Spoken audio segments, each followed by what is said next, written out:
Hello, everybody. Welcome to CripChat, your weekly podcast for everything disabilities. Today, I'm with me, Jonathan Shar, Ibby Hello. D, and myself, David D. We're talking to Peter Gregory, navigating the NDIS form bill. Well, the Nah, NDIS. good stuff. Thank you very much for that, David. Yeah, welcome everyone. Welcome to CripChat, your weekly podcast on everything disability. Welcome to Peter. How are you doing? Yeah, I'm good. How are you, Ibby? How's it going, Yeah, Peter? good. All good. No, Yeah. all good. Thank you very much for being on the show. So, look, just a bit of introduction. So, we're really talking about the NDIS reform bill and its implications for home and living supports for individuals with disability. And we'll be hearing from Peter himself on the emphasis of the importance of safeguarding human rights, including the right to live independently and in the community. So, moving on to segment one, so a bit of understanding of the NDIS reform bill. So, Peter, what are the key provisions of the NDIS reform bill related to home and living supports? So, you guys probably are aware that this bill is the first of a number of changes that the government is proposing.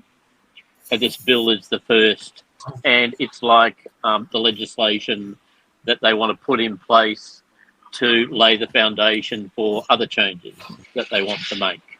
And it's legislation that is seeking to implement the recommendations from the NDIS review.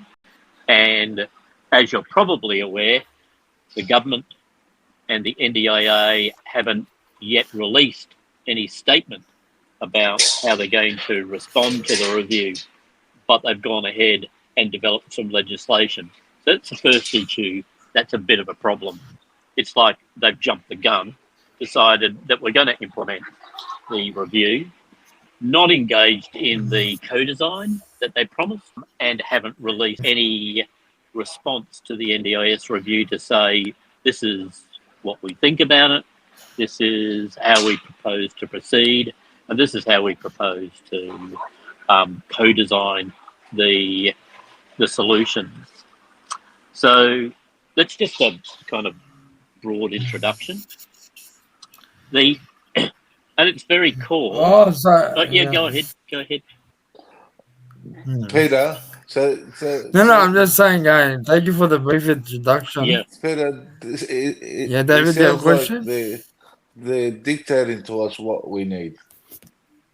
Well, David, the way the bill is structured, like I said, it lays a foundation. There are a few things in there that we need to be worried about. So the first thing is that they are proposing a change in the definition of an NDIS support. So, currently, NDIS supports are decided based on reasonable and necessary principles.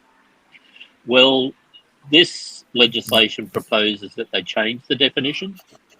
Essentially, it throws out what we understand about reasonable and necessary support and replaces it with a definition that allows them to decide what will be a support and what won't be a support. So what's an approved support and what's not an approved support.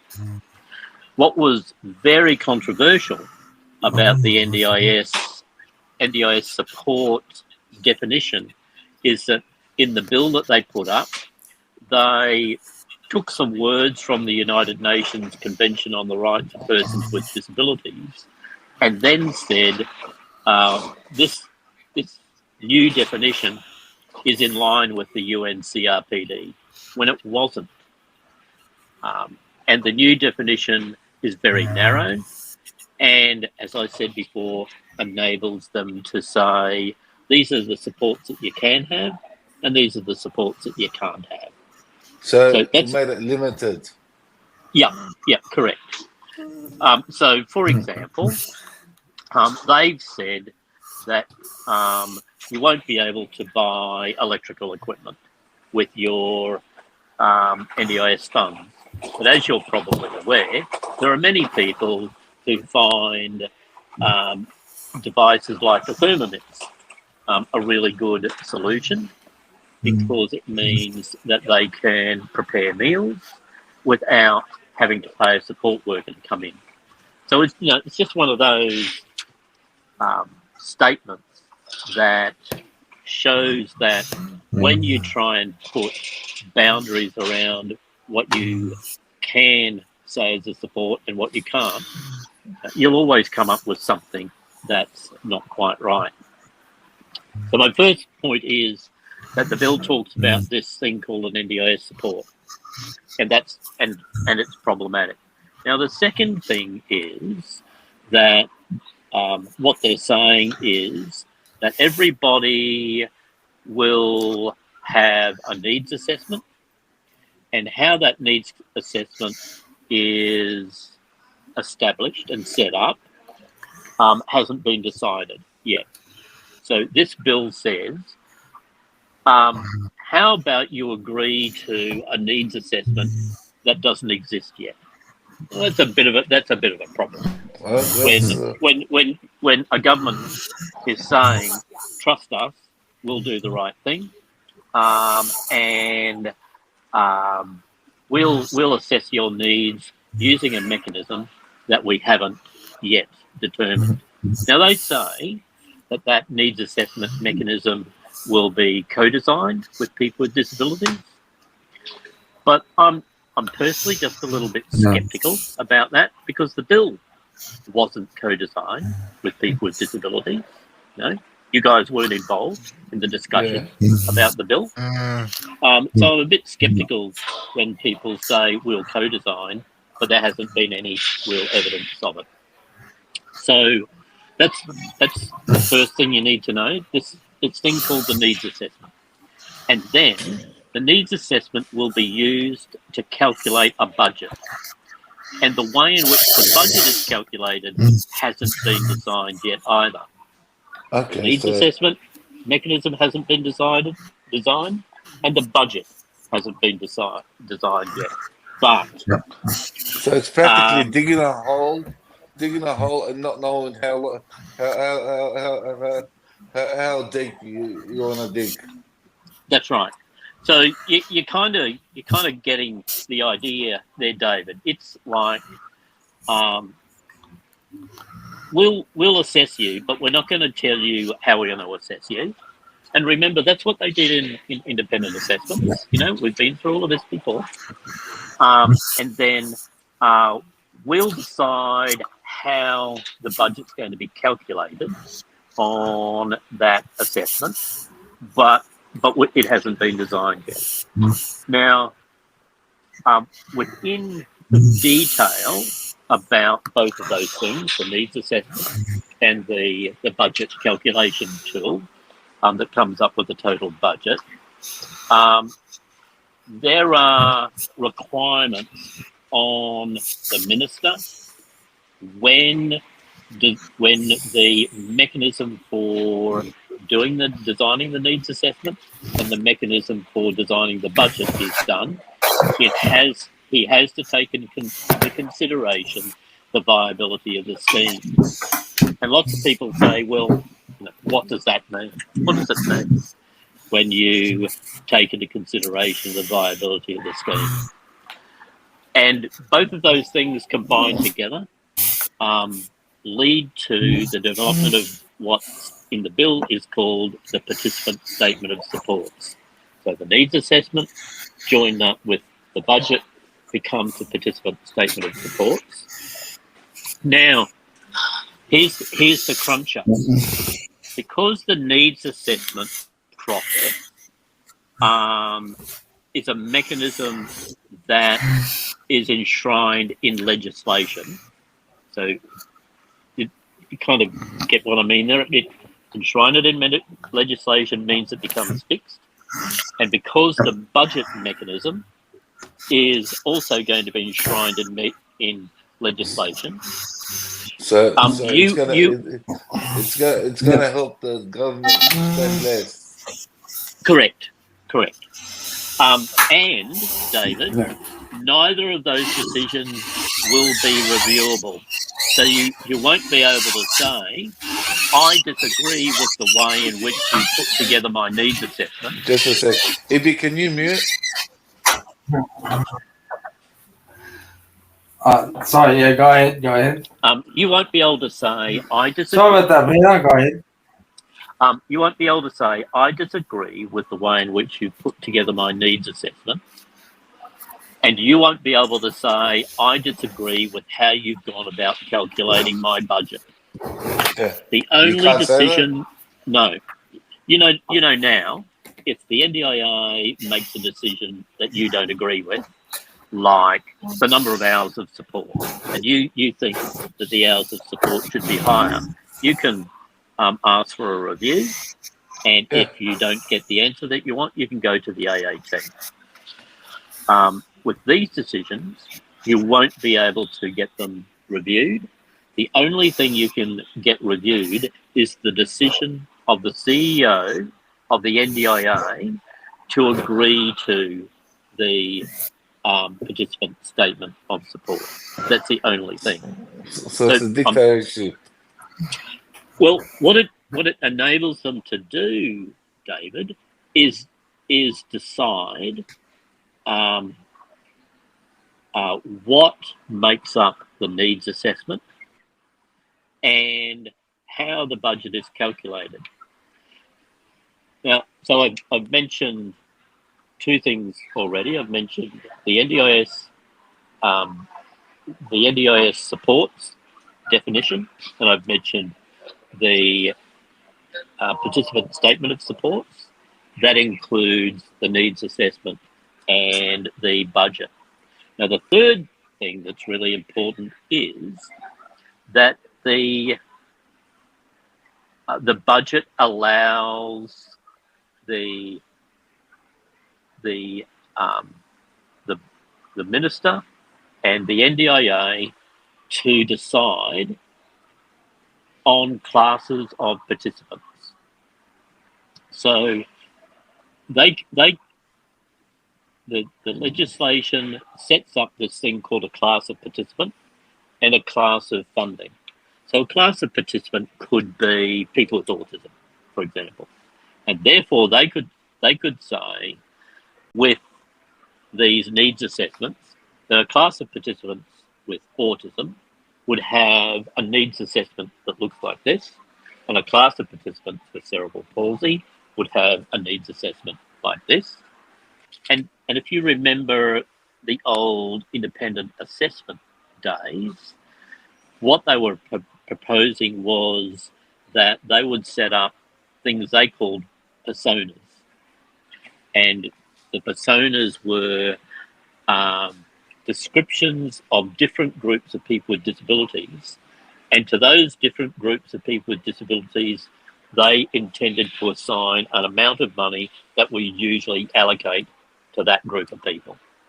So this is the risk that we face when they are wanting to set up definitions of classes of participants. Because some people can have multiple disabilities than just one. Yeah, and not all people with disabilities are the same. And if you say there's a class of participants, you're saying this group of people, say with cerebral palsy, for example, are all the same. That's just not that's not the case, is it? In any shape or form. Everyone's got different severities and different disabilities. Different disabilities. It presents in different ways. People live in different circumstances. They live in different locations. All of those things mean that you really need to be assessing the needs of an individual based on their individual circumstances. What this enables them to do is say, here's a group of people to whom we're just going to allocate this amount of money. I spend a lot of my time with people who regarded as complex, and people who receive full-time support, 24/7 support. So what I'm worried about, and you would probably have heard that one of the recommendations from the NDIS review is that people receiving 24/7 support should have their funding limited to the financial equivalent of 1 to 3 shared support. Have you heard that spoken about? Yeah, the 1 to 3 shared support is a recommendation from the review, and that ratio of support, the review says, should be applied to people requiring 24/7 support. So, with the mechanisms that I've just spoken about, what I'm worried about is it would be possible for the NDIA to say that there's a class of participants who require 24/7 support, and that class of participants should be allocated funding based on a 1 to 3 ratio. So you can see where it goes. Or they might say there's a class of participants called category 3 autistics, and that those people we would normally allocate this bunch of supports to. That could happen. So that this becomes a problem. Now, the point that I'd make finally is the current NDIS definition of reasonable and necessary supports enables us to argue for any support, provided that support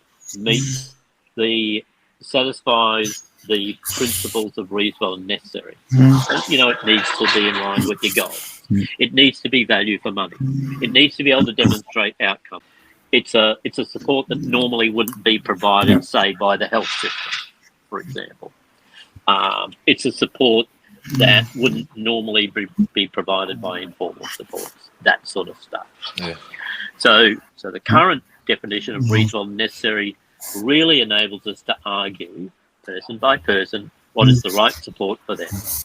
And if the agency disagrees, then we can ask for a review. And if that review doesn't come back favourable, then we can go to the AAT. So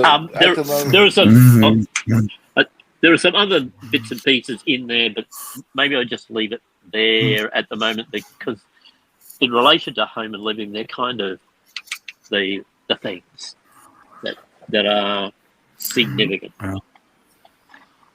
Okay.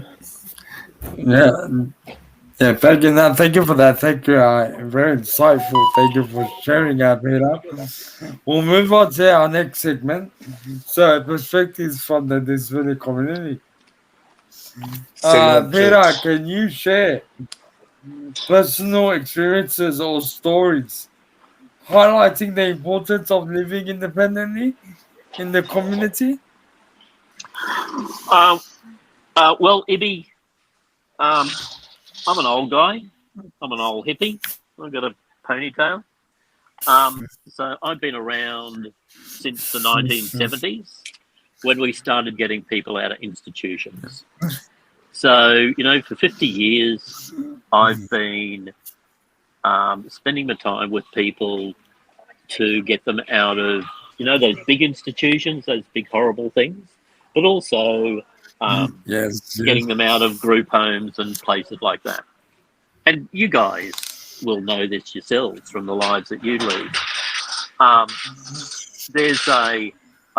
I can say without a doubt that when we work with people to get them out of group homes and design the supports around them that are tailored to their particular needs and their particular requirements, and ensure that they have the people around them, support people around them who are focused on providing supports on their terms, the outcomes are astonishing. They're amazing, without exception. When we do that, people live really, really good lives. That doesn't mean, and I'm not telling you anything you don't already know, that doesn't mean that things are necessarily easy, but it does mean that people are deciding who comes into their lives, and they're deciding how the money is spent.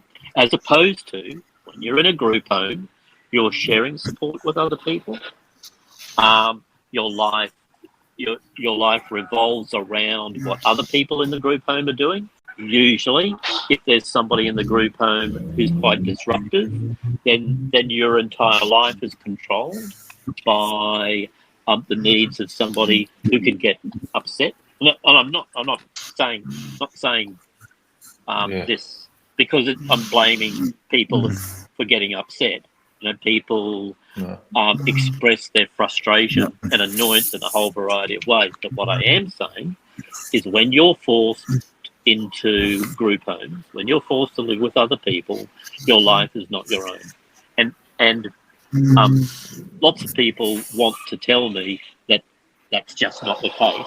Well, I've been around doing this since the early 70s, and I can say categorically that if you're trapped in a group home, your life is controlled by the system and you don't get control yourself. Whereas when we work with people to build something that's really unique to them, the outcomes are amazing. And I can talk about some of that stuff. What do we see? We see people get out and about a lot more. They've got a lot more friends in their lives. They are choosing who provides them with support. They are involved in deciding where they go and what they do. They don't have to ask permission. I did an interview with a friend of mine the other day, and she said, as an example, I wanted to go to a Pink concert, and I decided to go to 2 Pink concerts, and I didn't have to ask anybody's permission. That's the kind of bottom line. That's beautiful. That's beautiful. That's beautiful. It gives them that sense of freedom, That's right. And it's amazing. See, like when you do the group homes, everyone's got to eat the same thing.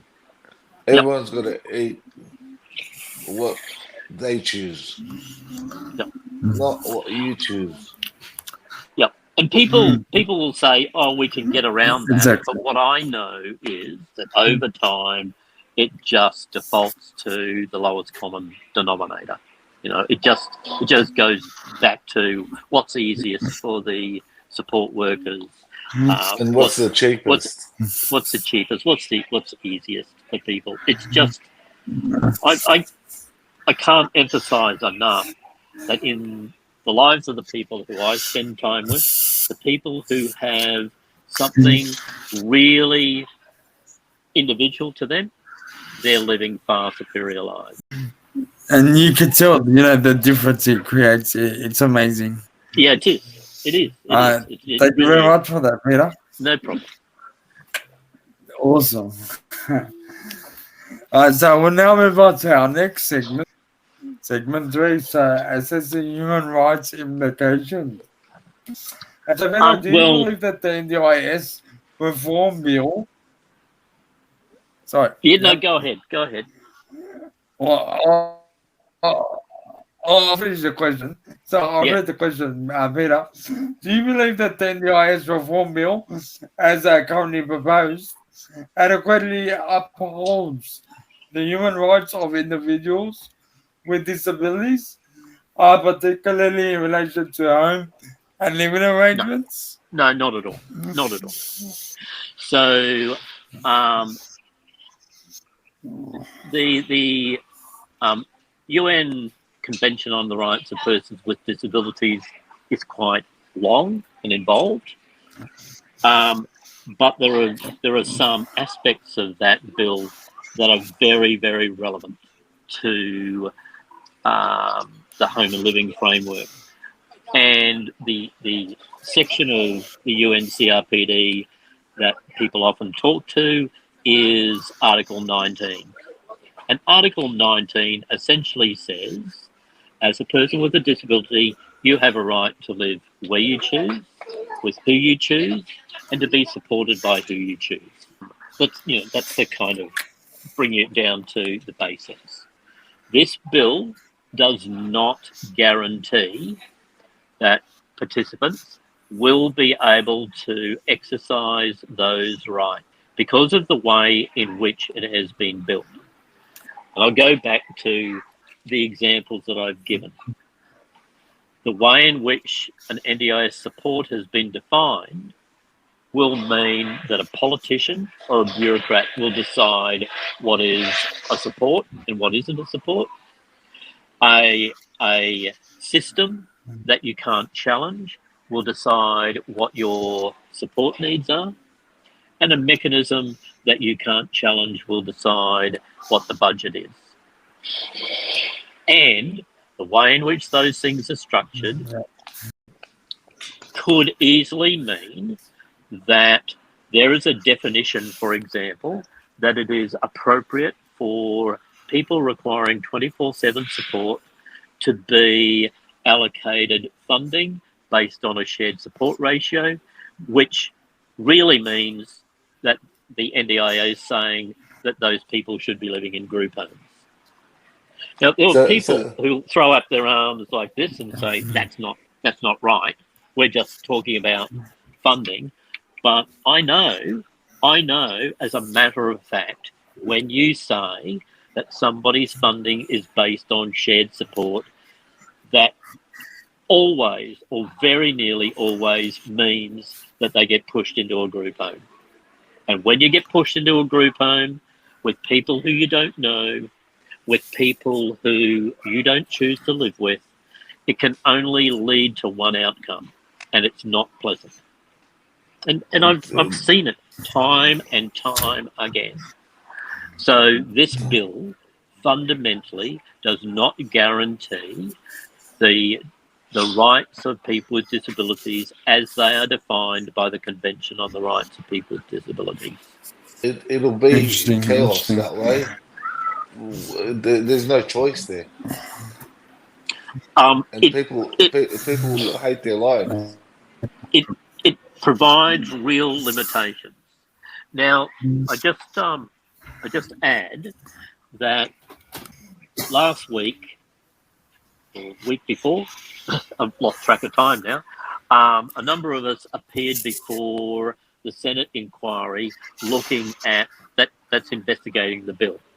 And during that Senate inquiry, the Department of Social Services bureaucrats said that they had made a change to the definition of an NDIS support and now agreed that an NDIS support must conform to the Convention on the Rights of People with Disabilities.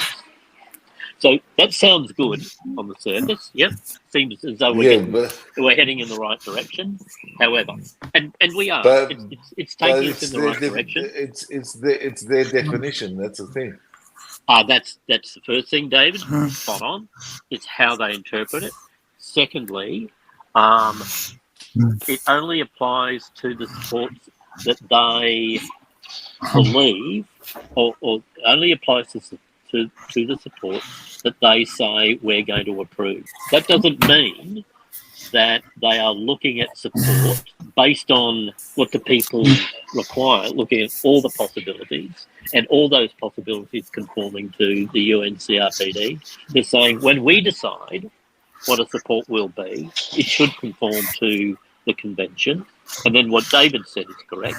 It's then what their interpretation of the convention is, particularly Peter, the UNCRPD. Yeah, sorry, David. Can I have my what my thoughts are? Yeah. This sounds like a dictator. This sounds like a dictatorship. Dictatorship. Not. They tell us what we need. Mechanism. What we need. And David, that's what a lot of people are saying. They're saying the same thing. No. So when you ask, when you ask what are the worries of people, that's one of the things that people are being told. This is what you can have, and this is what you can't have, based on what a politician or a bureaucrat thinks. That's what they're worried about.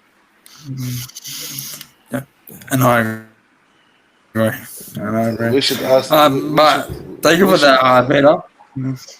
We should ask them to have a look at what they've put onto us, and if they can take our instructions of what they can do and what they can't do, if they would like that.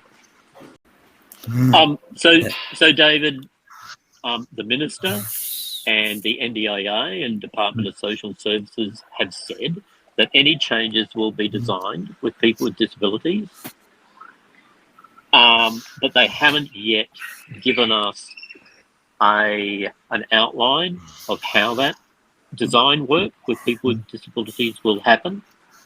But what we do have is a bill that's been developed without consultation with people with disabilities.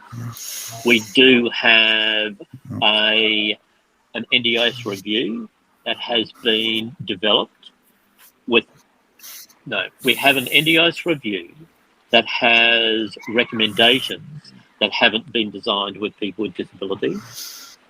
And based on the NDIS review's own information, they only consulted with 1,000 people with disabilities. So I guess the point that I'm making is the bureaucrats and the politicians talk about designing the solutions with people with disabilities, but we're just not seeing it. Thanks for that, Peter. Yeah, I agree. And you know that there's been big controversy about the NDIS review saying that everybody should use registered providers, and people saying no. If we're forced to use registered providers, we'll lose the support workers that we have.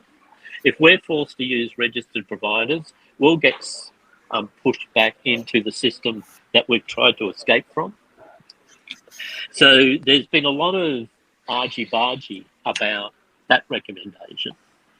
I don't know whether you guys got to participate in any of the forums about the registration. Jonathan, did you? Did you get to participate? Yeah, Jonathan. I'm pretty sure I've seen you on some of the forums. Yeah. Ibby, you did? Yeah. Did I? I'm not sure. I think I went to year one. It would have been with a lawyer by the name of Natalie Wade. If you participated in a forum with Natalie Wade, you would have participated in a discussion with her about whether or not being told you have to use registered providers is a good idea. That name sounds familiar.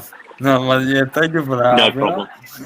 Peter, in your opinion, does the potential restriction of choice and control of living arrangements constitute a breach of human rights, including the right to freedom from discrimination and the right to live independently?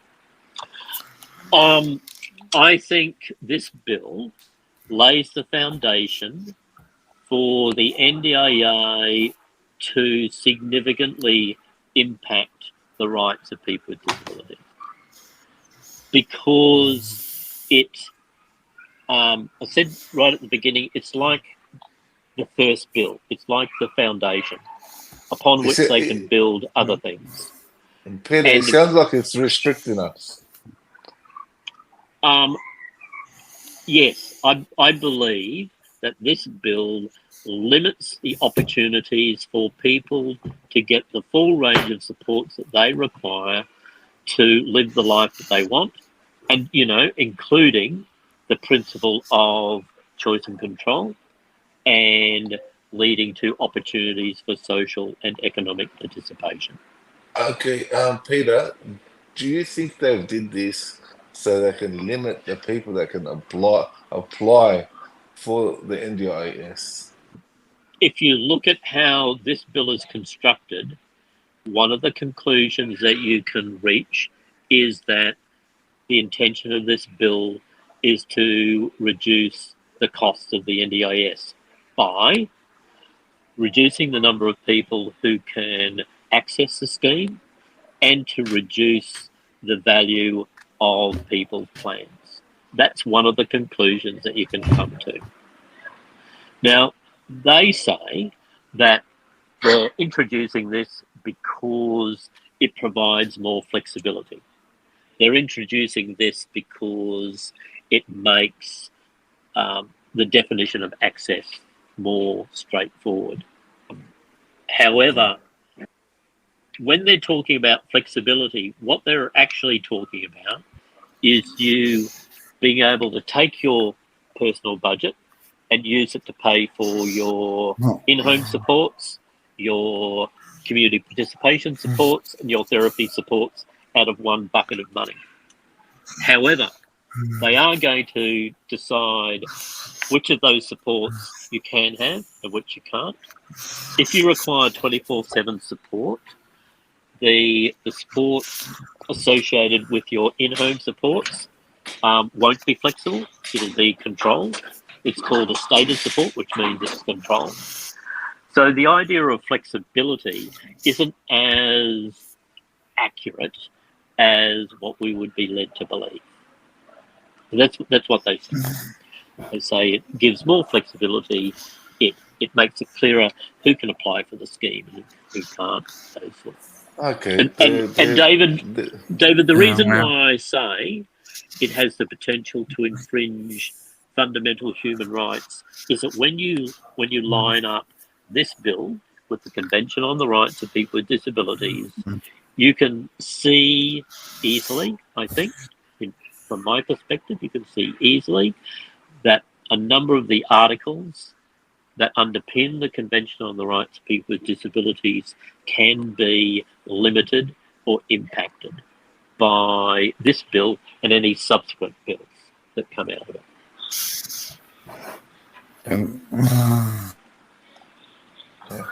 Thank you for that, Peter. Do you want me to expand on that a little bit more, or you're right? Can you please expand? Okay.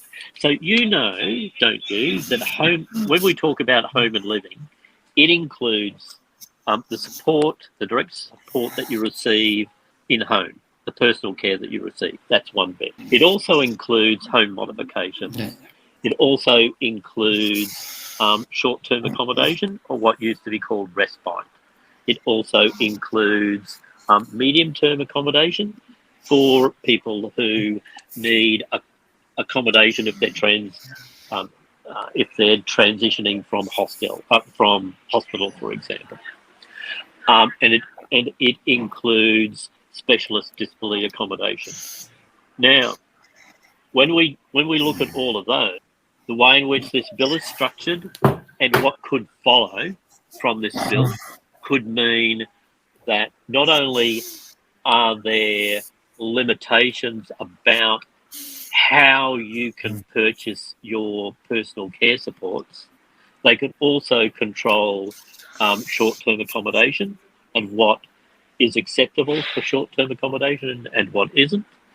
You may also be aware that there is a recommendation to remove one of the categories from specialist disability accommodation. This would give them the capacity to do that. And that item, that category that they want to remove from specialist disability accommodation is called improved livability. And it's the category that people use when they don't have a physical disability, but it is really difficult for them to find accommodation on the open market or in public housing or in the rental scheme. Improved livability is the category that those people use. And generally that would be people with significant autism, for example, who find it really difficult to get somewhere on the rental market because they need a place that's really unique to them. As an example, it also applies to people with a psychosocial disability. Many of those people use the improved livability category, and there is a recommendation that category be removed. Now, it's not in the legislation, but this legislation provides a mechanism for that to occur.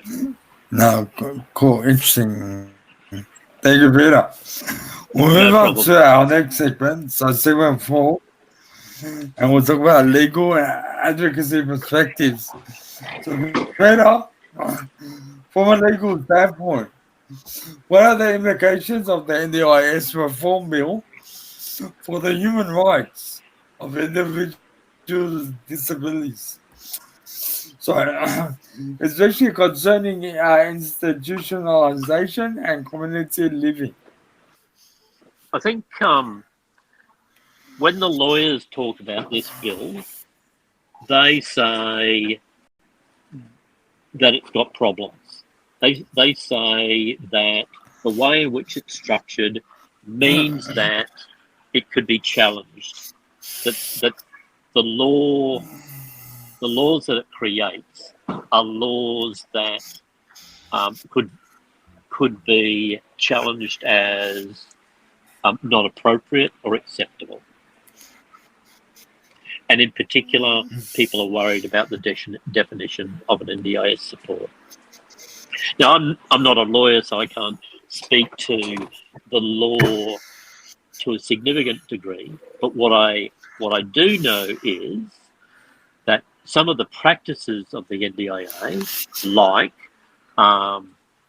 saying that if you require 24/7 support, we're going to fund you based on shared support. Some of those practices that the NDIA does now, under this legislation and subsequent legislation, that could become law.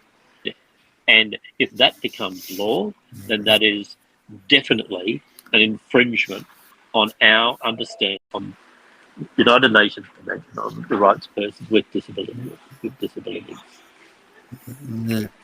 So the reason that I say that is that it is generally accepted, isn't it, that the Convention on the Rights of Persons with Disabilities says I get to choose where I live, who I live with, and who supports me.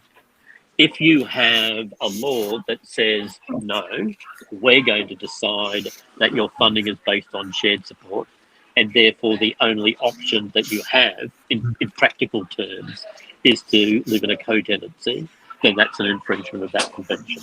You know, it's pretty straightforward to me. Yeah. People will argue, no, we're not telling you you have to live in a group home, we're just telling you the amount of money. I say that's bollocks. That's not how it works. Thanks for clarifying, Peter. No problem, Ibby. So, what advocacy efforts are underway to ensure that the NDIS reform bill aligns with international human rights standards and promotes the principles of autonomy, inclusion, and equality. So you guys have been involved in some of this advocacy yourselves, because I've seen Jonathan speaking out and so on. But so what people have been doing, firstly, people appeared before the Senate inquiry that is reviewing this bill, and many of your peers with disabilities made very strong cases about why this bill is inappropriate and will significantly limit their opportunities. So that's one. You know that the bill got presented to Parliament yesterday and was debated, and a whole lot of people all around Australia have been working together to provide information to politicians about why it's harmful. So right now, if your members of CripChat want to do something to aid that campaign, they can be writing or contacting their local member, telling them what their concerns are about this bill and asking them not to vote for it. And saying that we were all promised that any changes to the NDIS would be designed with people with disabilities, and that's what you expect to happen. So you could do that. I think we should write up a actual document where people can put their names on it, and it's already written out for them, and to send to their local member. So if you Look at sites like Every Australian Counts. They've been putting out posts around what the primary concerns with the bill are. You could use that information as the basis for informing your members about how they could raise concerns. But what's really good is people talk about their personal stories. You know, people who are saying clearly that if this bill goes ahead, I will lose my right to live where I want and to be supported by who I want. That's good stuff. Thank Yep. you for that. We'll move on to our final segment. That's strategies for resistance and advocacy. Segment 5. Segment 5. So, Peter, what strategies can individuals with disabilities and their allies employ to resist potential arrangements on their human rights under the NDIS reform bill? Okay, you want my big answer to that is we have to insist that the primary focus of the NDIS is building the skills and knowledge and confidence of participants to manage their own supports. We have to be insisting that that is the objective, one of the primary objectives, and therefore we should be insisting that the NDIS ensures that there is suitable funding within communities where people are living so that there are independent people with the skills to work with individuals around building their skills to manage their own supports. The only way that we blow apart this shit show that we have now is by people learning how to take control of their own circumstances, by feeling confident, by knowing the strategies, the sorts of things that I'm sure you're aware of. How do I go about employing my own support workers? What do I need to consider? How do I monitor my budget? How do I negotiate with service providers? Those sorts of. So that's my big answer, Ibby. The much more controlled. And I agree. I completely agree with you.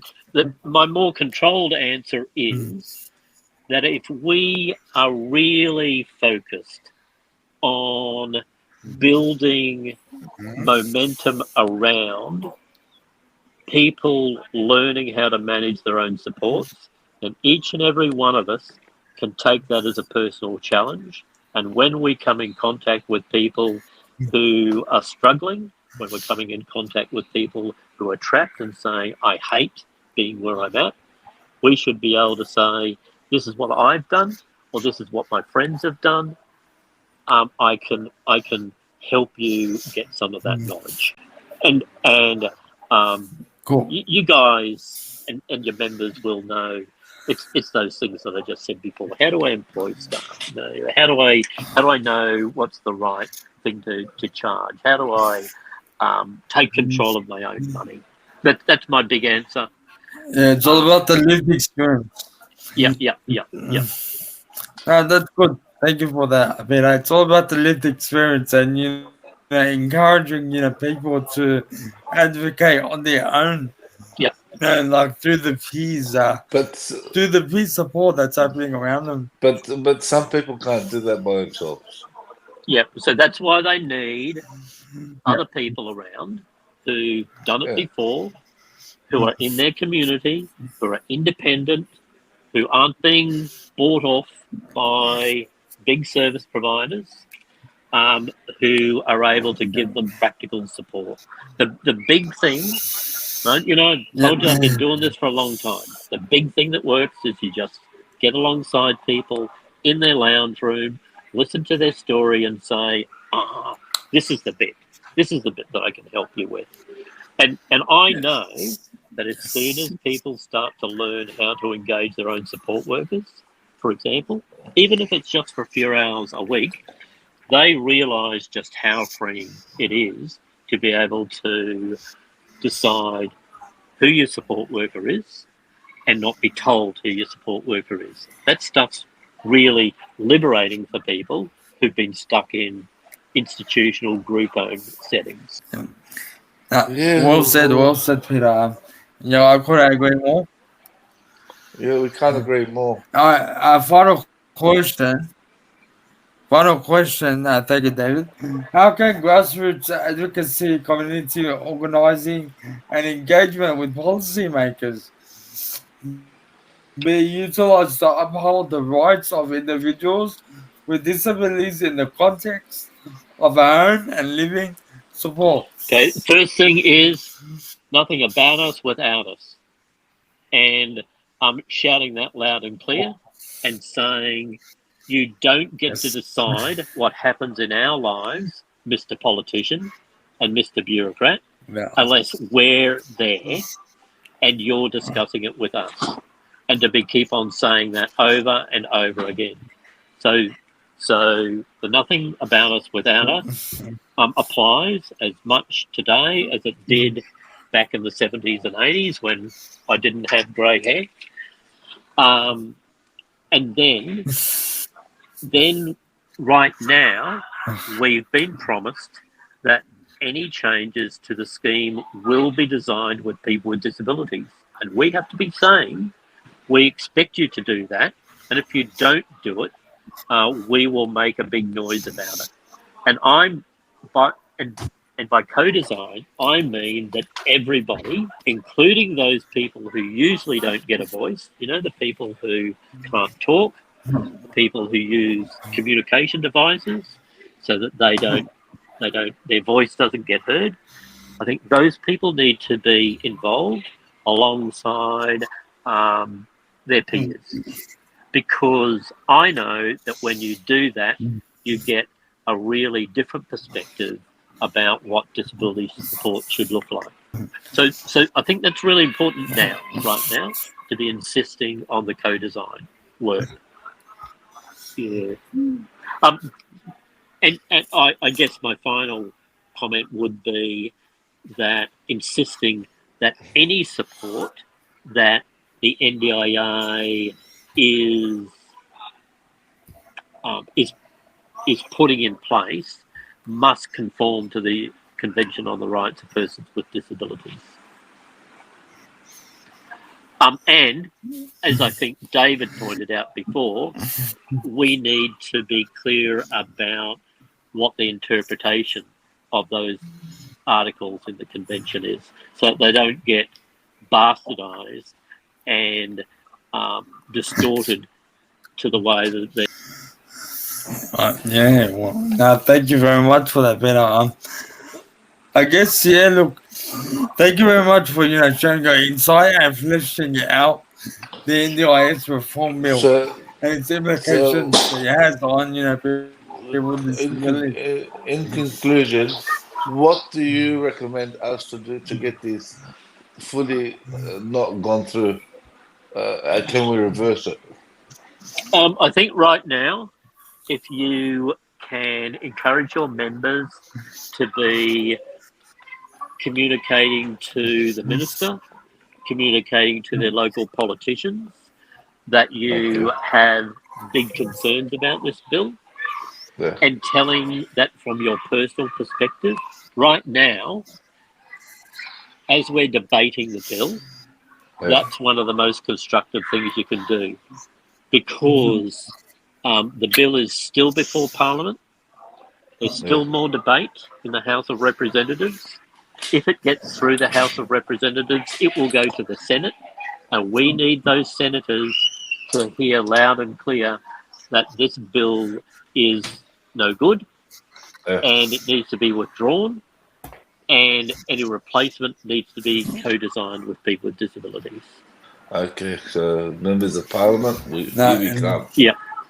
Yeah, that's right. I think, if I remember correctly, Every Australian Counts released some information about how to contact parliamentarians. I know Jordan Steele-John's office put out a list of the key parliamentarians to contact as well. So there's that stuff as well. We should put that up on our on the group chat website. Now we'll get on to that. So just a bunch of resources people can look into for more information and to keep up to date with what's happening. Just a call to action for our viewers out there to stay informed, engaged, and proactive in advocating for human rights protections in the NDIS reform bill. Um, concerning home and living arrangements. I would like to thank Peter once again for being on CripChat, for sharing his insights into the NDIS reform bill. Thank you very much, Peter. No problem. It's Thanks, good to meet Peter. you all. You And too, Peter. it'll be And for good. our viewers out there, It'll be good to have you back on if we ever need you again. Sure. Okay. most definitely, you're always welcome to come back. Righto. Good day. I'll see you then. Thank Thank you, everyone. Yep. Bye.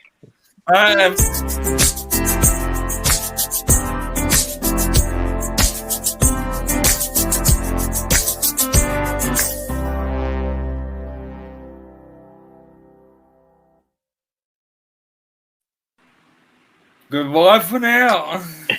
See ya. Yeah. Bye.